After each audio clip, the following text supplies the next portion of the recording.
Most Christians do not believe in reincarnations because God restrained them from doing so for reasons which shall soon be explained. It was connected with giving Lucifer and his followers enough time to demonstrate their supposed superior knowledge of human husbandry. Now, Jesus mentioned reincarnation directly when he said John the Baptist is Elijah. He also implied reincarnation when he said the law and the prophet were taught until John. This means God the Father brings us to Christ through the continuity of life and learning by way of the prophets through reincarnation from the Old Testament period to the New Testament period. This is how he said it in John 6:45. It is written in the prophets, and they shall be all taught of God. Every man therefore that hath heard, and hath learned of the Father, cometh unto me. That is, God will draw to him all who have listened to the teachings and guidance of God in the past, and have been taught by the prophets. John 6:40, For no man can come to me, except the Father which hath sent me draw him, and I will raise him up at the last day. This means that in the course of our incarnations, we develop and progress from the Old Testament to the New Testament teachings, from the Golden Rule to the law of remission of sins. A more complete training during the day, the time of light and growth, and through the night, the time of darkness and decay, makes us stronger and more durable. Christ is the day and summer, while Lucifer is the night and winter. This law of duality is necessary for training purposes. This is how God scripted it in Genesis 8:22. While the earth remaineth, seedtime and harvest, and cold and heat, and summer and winter, and day and night shall not cease. You may be wondering why God gave power to Lucifer and the fallen angels, and taught them human husbandry. This fulfills the conditions of God.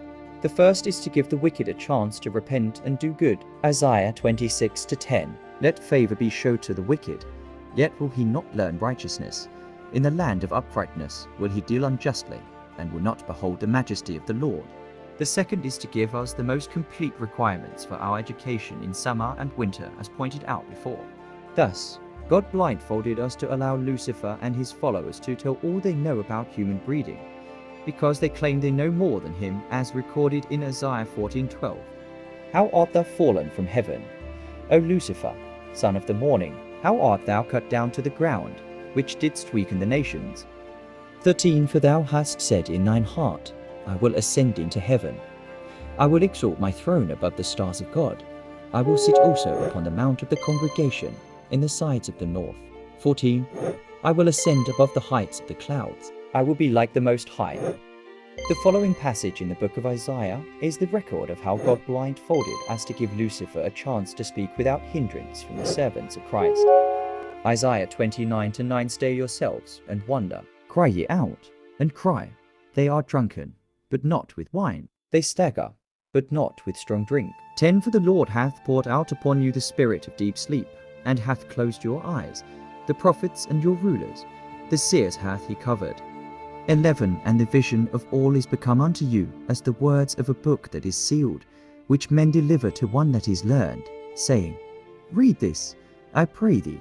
And he saith, I cannot, for it is sealed. And this is the record of the state of intelligence of Lucifer and his team of followers, when God taught them and gave him rulership over the earth. Isaiah 29:12. And the book is delivered to him that is not learned, saying, Read this, I pray thee. And he saith, I am not learned. Now God hath removed this seal on the followers of Christ to speak on human husbandry, and our response will be that of Jacob the called, and Israel the chosen of God, according to the following scriptures. Isaiah 41:14. Fear not, thou worm Jacob, and ye men of Israel, I will help thee, saith the Lord, and thy Redeemer, the Holy One of Israel. 15. Behold, I will make thee a new sharp threshing instrument having teeth. Thou shalt thresh the mountains, and beat them small, and shalt make the hills as chaff. 16. Thou shalt fan them, and the wind shall carry them away, and the whirlwind shall scatter them. And thou shalt rejoice in the Lord, and shalt glory in the Holy One of Israel.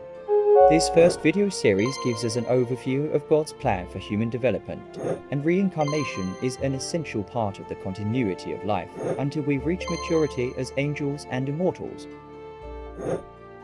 In the second video series, we shall be studying God's lesson plan in each birth house or incarnation, and how these differ from one level to the next. Subscribe and hit the notification button to enable us to notify you each time we post a new video series. Click the next video to begin the study of God's plan for human development until we reach maturity as His angels and immortals.